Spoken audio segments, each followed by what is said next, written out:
अस्सलाम वालेकुम student, welcome to chemistry super concepts. Student, आज हम फर्स्ट ईयर एग्जाम प्रिपरेशन के सीरीज से चैप्टर नंबर 4 पे बात करेंगे, that is state of matter first gases. Chapter का नाम क्या है student? State of matter, state of matter और first state that is a gases. तो सबसे पहले मैं बता देता हूं कि गैसेस क्या होते हैं कि that state of matter which have indefinite volume and indefinite shape. कि वो स्टेट ऑफ मैटर जिसका इनडेफिनिट वॉल्यूम और इनडेफिनिट शेप होता है उसको क्या कहते हैं? उसको गैस कहते हैं, जिसकी ना तो कोई खास शक्ल होती है और ना ही क्या होते हैं जो उसका हुजम होता है, जो वॉल्यूम होता है, ना ही वो क्या होता है कोई खास होता है। तो that state of matter is called gases. तो हम इसे स्टूडेंट कुछ क्वेश्चंस पे बात करेंगे। क्वेश्चन नंबर 1 पे बात करते हैं जो कि हमारे गैस पेपर का है, दैट इज कि explain briefly the properties of gases. Properties of gases पे जो ना वो हम बात करेंगे। तो properties of gases, answer number 1 जो हमारा है that is properties of gases.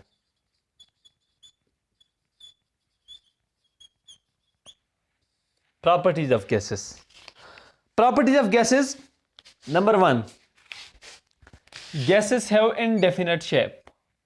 के जी इनडेफिनिट शेप, कि गैसेस की जो शेप होती है वो कोई खास नहीं होती, वो क्या होती है? इनडेफिनिट शेप होती है। मतलब कि अगर आप इसको किसी ग्लास के अंदर डालें तो ये उस ग्लास की शेप अडॉप्ट कर लेंगे। लेट आपने इस ग्लास के अंदर इसको डाला, इसकी ये शेप हो गई।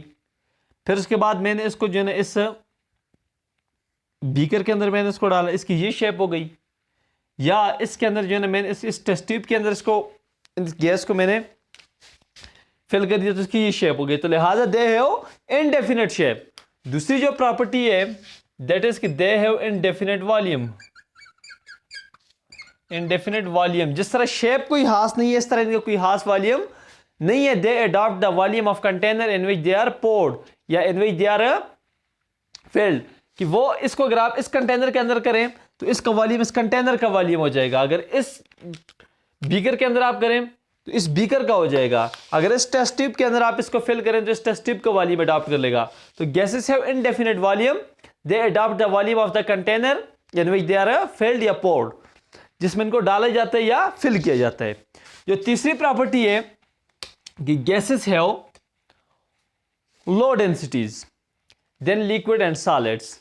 कि gases have low densities, low density, इनकी डेंसिटी क्या होती है? लो होती है as compare to liquid and solid. चौथी प्रॉपर्टी है कि they have greater intermolecular forces. They have greater intermolecular forces, ये रादर इंटरमॉलिक्यूलर फोर्सेस नहीं, इंटरमॉलिक्यूलर डिस्टेंस। इंटरमॉलिक्यूलर डिस्टेंस कि इनके मॉलिक्यूल्स के दरमियान का जो डिस्टेंस होता है वो क्या होता है? सबसे ज्यादा होता है। मतलब कि लिक्विड और सॉलिड से इसका जो इंटरमॉलिक्यूलर डिस्टेंस होता है वो क्या होता है? ज्यादा होता है। इसके अलावा कि all the non reacting gases have the ability to diffuse and effuse. Gases have the ability of diffusion and effusion. कि जो नॉन रिएक्टिंग गैसेस होती है वो डाइफ्यूजन भी कर सकती हैं और इफ्यूजन भी कर सकती हैं। अब डाइफ्यूजन क्या है? डाइफ्यूजन है कि the movement of the molecule from the region of higher concentration toward the lower concentration is called diffusion, while effusion is also the movement of the molecules from the region of higher concentration towards the lower concentration but passing through a small hole. क्या है इसकी example? डाइफ्यूजन की example क्या है? Tyre का burst कर जाना। गाड़ी टायर जब क्या होता है फटता है तो ये किस चीज की एग्जांपल है? डाइफ्यूजन की एग्जांपल है। अगर मैं इफ्यूजन के एग्जांपल की बात करें तो गाड़ी का टायर जब पंचर होता है, क्योंकि उसमें जब कोई नीडल या इस तरह कोई चीज लग जाए जिसमें कोई स्मॉल सा होल बन जाए तो आहिस्ता आहिस्ता से उससे हवा निकलना शुरू हो जाती है और वो पंचर हो जाता है। अब क्यों? क्योंकि जो एयर के मॉलिक्यूल्स होते हैं वन बाय वन वहां से स्केप कर रहे होते हैं, लिहाजा वो इफ्यूजन होती है। So that's the property. अब गैसेस की एक और प्रॉपर्टी है दैट इज कंप्रेसिबिलिटी। कि कंप्रेसिबिलिटी,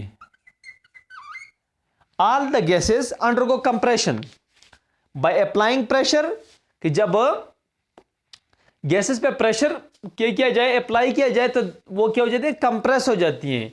या or by reducing the available volume, या अगर आप क्या करें, वॉल्यूम को आप रिड्यूस करें। रादर आपके पास ये कंटेनर है, इसका ये वॉल्यूम है, इसके अंदर क्या आपने गैस पोर्ट किए हुए है। अब मैं क्या करता हूँ, इसका वॉल्यूम में कर लेते हैं बीकर को मैं छोड़, तो आप देखें ये गैस क्योंकि नीचे कंप्रेस हो गई। अगर आप अवेलेबल वॉल्यूम को कम करें या क्या करें, इस पे प्रेशर अप्लाई करें, तो इससे क्या हो सकता है, जो कंप्रेसिबिलिटी है वो गैस के अंदर आ सकती है। They undergo compression. Along with compression, gases also have the ability of expansion. ये गैसेस की एक और प्रॉपर्टी है, दैट इज 7 नंबर प्रॉपर्टी है स्टूडेंट, एक्सपेंशन की। Gases undergo expansion on heating, कि जब गैसेस को हीट किया जाए तो they undergo what expansion, or by increasing available volume, या जो वॉल्यूम है अगर आप वो अवेलेबल वॉल्यूम को आप बढ़ाते जाएं तो गैसेस जो है वो क्या करती है, एक्सपेंड करती हैं। तो that's the property of gases. इससे जो अगली प्रॉपर्टी है कि gases have weaker intermolecular forces as compare to solid and liquid. Liquid और सॉलिड के मुकाबले में इसकी जो इंटरमॉलिक्यूलर फोर्सेस होती हैं वो क्या होती है जी, वीकर होती हैं। They have weaker intermolecular forces as compare to liquid and solid. इसके अलावा कि gas molecules have the ability to exert the pressure on the walls of a container. ठीक है, कि गैस मॉलिक्यूल्स जो होते हैं वो वॉल्स ऑफ कंटेनर पे भी क्या कर सकते हैं, प्रेशर एक्सर्ट कर सकते हैं, and as well as also exert pressure on their fellow molecules, और उसके साथ जो दूसरे मॉलिक्यूल्स होते हैं उन पे भी प्रेशर एक्सर्ट कर सकते हैं। तो ये इनकी क्या है जी, 9th नंबर प्रॉपर्टीज है कि they can exert a pressure, कि gases exert pressure on the wall of container and their other fellow molecules, and the pressure of the gases is due to the collision with the wall of container all with their other fellow molecules। कि gases के molecules जो होते हैं उनमें दो तरह की collision होती है, एक वॉल ऑफ कंटेनर के साथ होती है और दूसरे उनके अदर मॉलिक्यूल्स के साथ होती है। तो इसके मुकाबले में वो क्या करते हैं, वो प्रेशर एक्सर्ट करते हैं, and their pressure is what a perfectly elastic, और इनका जो प्रेशर होता है वो क्या होता है, परफेक्टली इलास्टिक होता है। ये स्टूडेंट मैं आपको ये बात समझाऊंगा कि किस तरह परफेक्टली इलास्टिक है जब मैं इस चैप्टर को डिटेल में करवाऊंगा। इसके अलावा effect of temperature, effect of temperature, effect of temperature, क्या increasing temperature the kinetic energy of the molecules increases. कि क्या होता है कि जब हम क्या करते हैं, टेम्परेचर को इंक्रीज करते हैं तो kinetic molecules, kinetic energy of the gas molecules increases, and as a result the gas molecules moves rapidly. तो टेम्परेचर इंक्रीज करने से उनकी काइनेटिक एनर्जी इंक्रीज होती है, और उसके अलावा जो गैस मॉलिक्यूल्स होते हैं उनकी वेलोसिटी जो है वो क्या होती है, इंक्रीज होती है। ये स्टूडेंट आपका हो गया question number 1। Now your question number 2 कि what are the application of ideal gas equation. Ideal gas equation की, आइडियल गैस इक्वेशन की एप्लीकेशंस क्या हैं। तो सबसे पहले मैं आपके सामने इधर में आइडियल गैस इक्वेशन लिख देता हूं। आप लोगों का क्या जी, क्वेश्चन नंबर 2 है। तो ideal gas, application of ideal gas equation,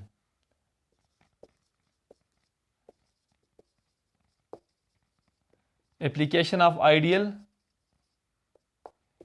gas equation. तो आइडियल गैस इक्वेशन आपको पता है क्या, PV is equal to nRT, ये है आपके पास। तो पहली एप्लीकेशन जो है, calculation of the value of R। आप R की वैल्यू जो है आप फाइंड कर सकते हैं। Number 1 calculation of, calculation of R value at STP। STP पे आप R की वैल्यू फाइंड कर सकते हैं किस तरह जी, R is equal to what, R को इधर छोड़े तो बाकी इधर तो PV डिवाइडेड बाई NT। तो अब आप पुट करें STP पे प्रेशर क्या होता है, 1 एटमॉस्फेयर होता है, तो R इज इक्वल 1 एटमॉस्फेयर, और वॉल्यूम कितना होता है, वॉल्यूम होता है आपके पास 22.4 डेसीमीटर क्यूब। कितना होता है, 22.4 डेसीमीटर क्यूब होते हैं STP पे, डिवाइडेड बाय 1 मोल, स्टैंडर्ड चूंकि आपने लेना है, और टेम्परेचर के जी 273 केल्विन। तो इससे आपके पास क्या आ जाएगी, आर की वैल्यू आ जाएगी एट एस टी पी। ये क्या गया, इसका पहला एप्लीकेशन आ गया। Now application number 2, calculation of, यही क्या जी, दूसरी एप्लीकेशन भी यही है तकरीबन, R value in S I system, system international के अंदर यही वैल्यू चाहिए। सिस्टम इंटरनेशनल के अंदर आपको पता है R is equal to pressure of 1 atm। अब आप प्रेशर को किस में लेंगे, पास्कल में लेंगे, पास्कल में आप इसको लेंगे। तो आपको पता है प्रेशर किस चीज के बराबर होते हैं, न्यूटन मीटर स्क्वायर के बराबर होता है।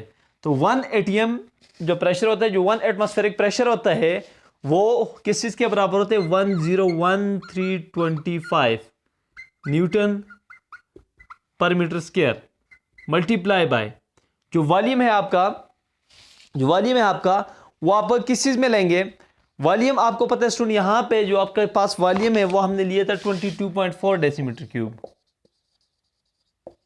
लेकिन एसआई सिस्टम के अंदर वॉल्यूम का यूनिट क्या है जी, मीटर क्यूब है। तो मीटर क्यूब मतलब कि आप इसको क्या करेंगे, इसको हम क्या करेंगे कि इसको हम 1000 से क्या कर लेंगे, डिवाइड कर लेंगे। तो जब हम इसको 1000 से हम डिवाइड करेंगे तो ये हमारे पास आ जाएगा 0.0224 मीटर क्यूब। तो क्या ये आपके पास आ गई वैल्यू किस चीज की, ये न्यूटन मीटर स्क्वायर के 0.022 metre cube, 224 metre cube divided by N, number of mole 1 ही है, टेम्परेचर की 273।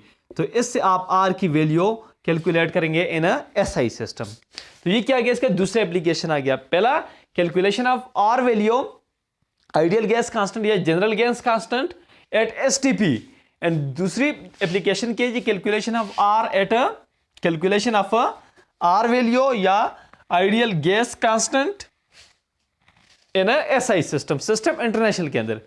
तीसरी जो एप्लीकेशन है that is calculation of density.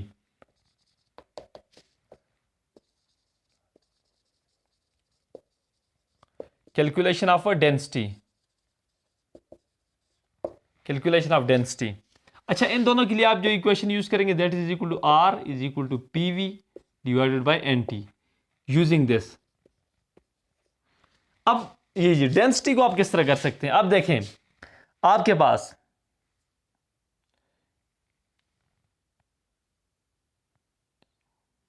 ठीक है, अब आपके पास क्या जी, PV is equal to N R T. अच्छा यहां पे लिखें using PV is equal to N R T. अब आपने किसी, अब आपको पता है कि एन किस चीज के बराबर होता है, ये मास डिवाइडेड बाय मोलर मास के बराबर होता है। तो लिहाजा इसकी वैल्यू आप यहां पे पुट करें तो PV is equal to mass divided by molar mass into what, R और T.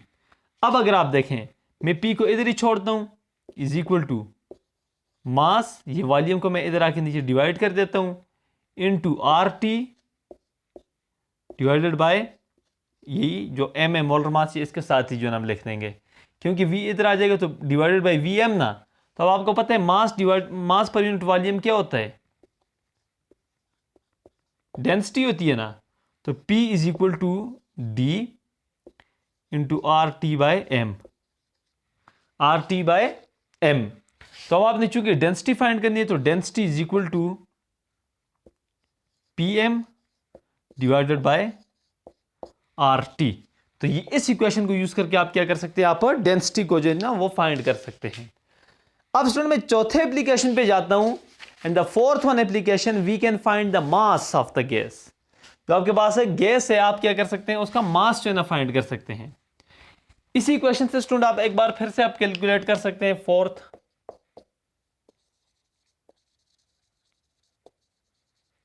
Calculation of mass PV is equal to NRT, ये इक्वेशन है।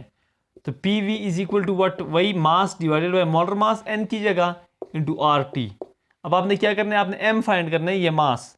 तो mass is equal to P V M, ये एम आके इधर multiply हो जाएगा divided by R T. ये आर टी इधर इसके साथ मल्टीप्लाई हो रहा है तो इधर आके पी वी के नीचे डिवाइड हो जाएगा। तो ये जो है ना वो इक्वेशन है जिससे आप मास जो है ना वो कैलकुलेट कर सकते हैं।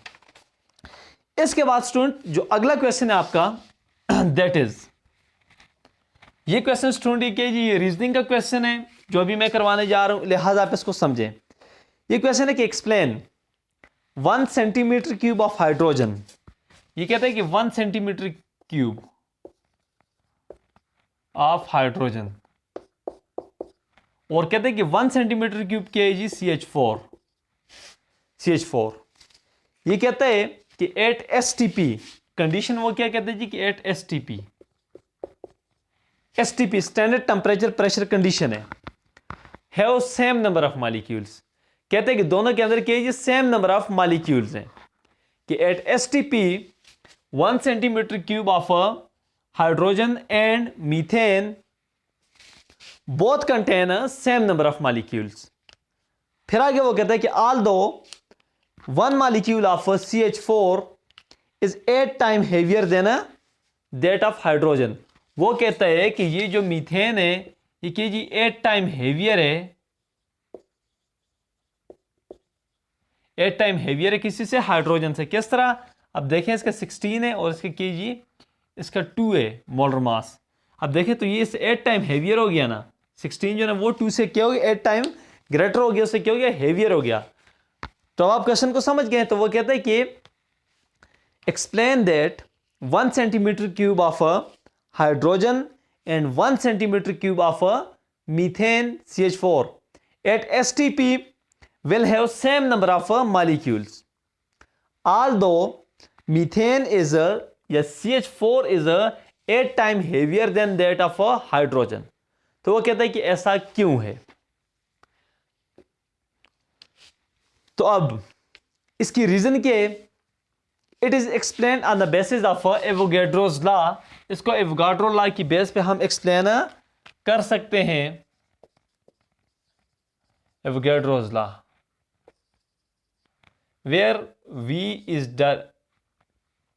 is directly proportional to N, क्या कि equal volume of a gas, equal volume of a gas at same condition of temperature and pressure will have same number of molecules, कि under same condition of temperature and pressure equal volume of a gas, equal volume of two gases will have same number of molecules, कि जब condition को same रखा जाए और क्या किया जाए, गैसेस का इक्वल वॉल्यूम लिया जाए, तो उनके नंबर ऑफ मॉलिक्यूल्स क्या होंगे, सेम होंगे।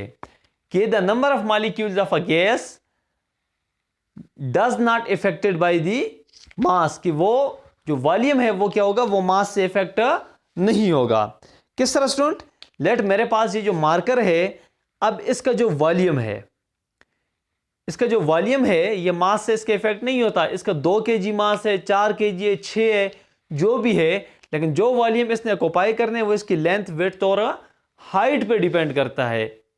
ठीक है स्टूडेंट, तो द नंबर ऑफ मॉलिक्यूल्स, क्या नंबर ऑफ मॉलिक्यूल्स, कि the number of molecules are not affected by the what volume. ठीक है, तो देखें एवोगैड्रोस लॉ की equal volume of two gases under same condition will have equal number of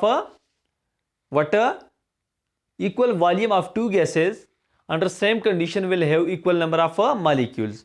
तो ये क्या है जी, that is the Avogadro law।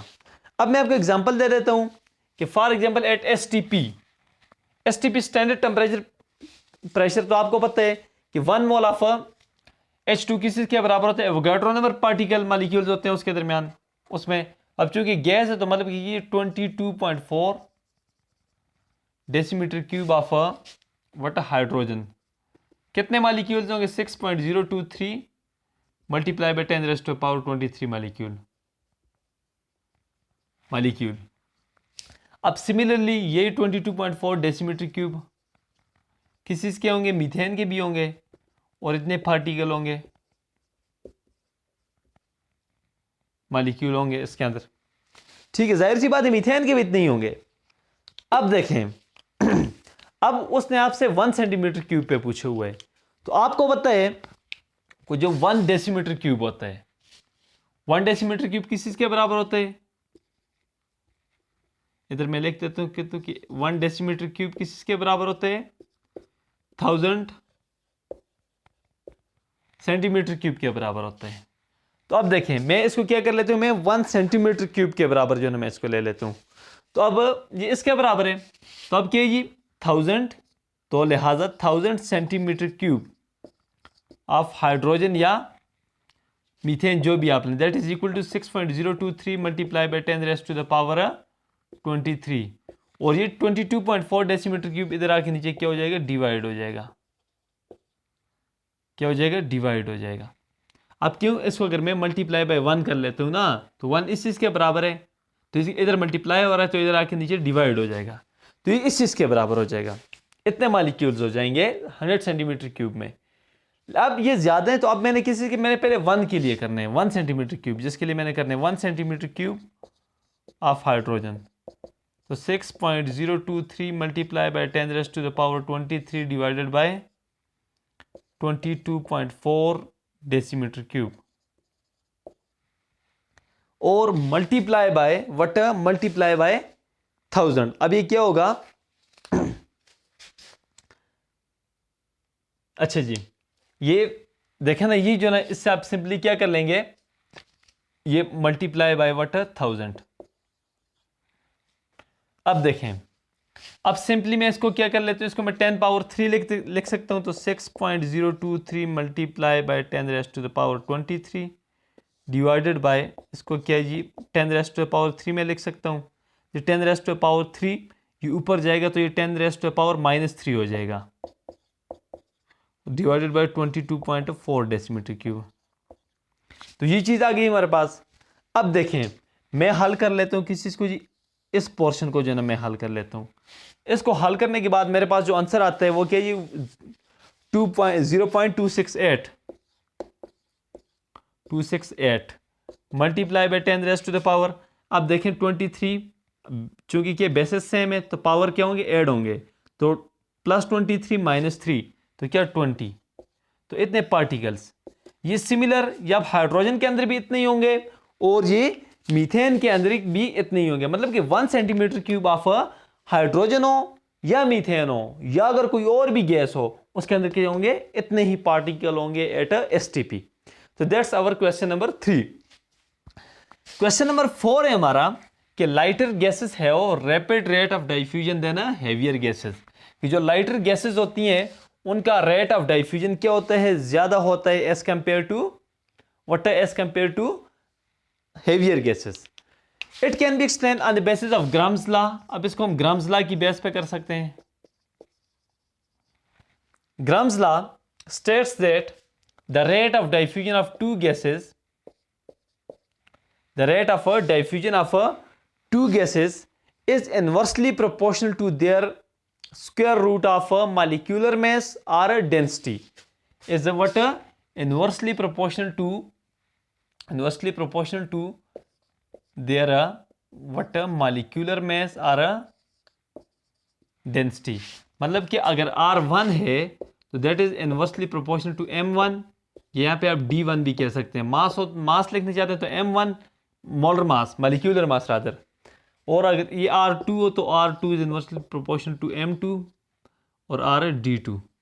दोनों को ऐड करने से आपके पास क्या चीज़ बनेगी, ये चीज़ बनेगी। अब देखें इक्वेशन से ये पता चलता है कि रेट ऑफ डिफ्यूजन और मोलर मास मॉलिक्यूलर मास के दरमियान के इनवर्स रिलेशन है, के इनवर्सली रिलेशन है। तो लाइटर गैस का मतलब ये है,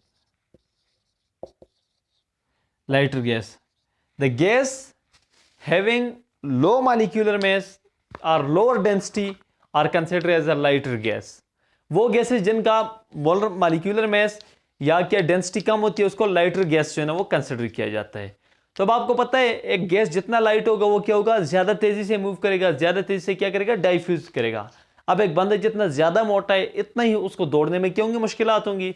एक बंदा जितना पतला है, जितना ही क्या लाइट है, तो उतना ही वो क्या होगा, आसानी से क्या करेगा, मूव करेगा।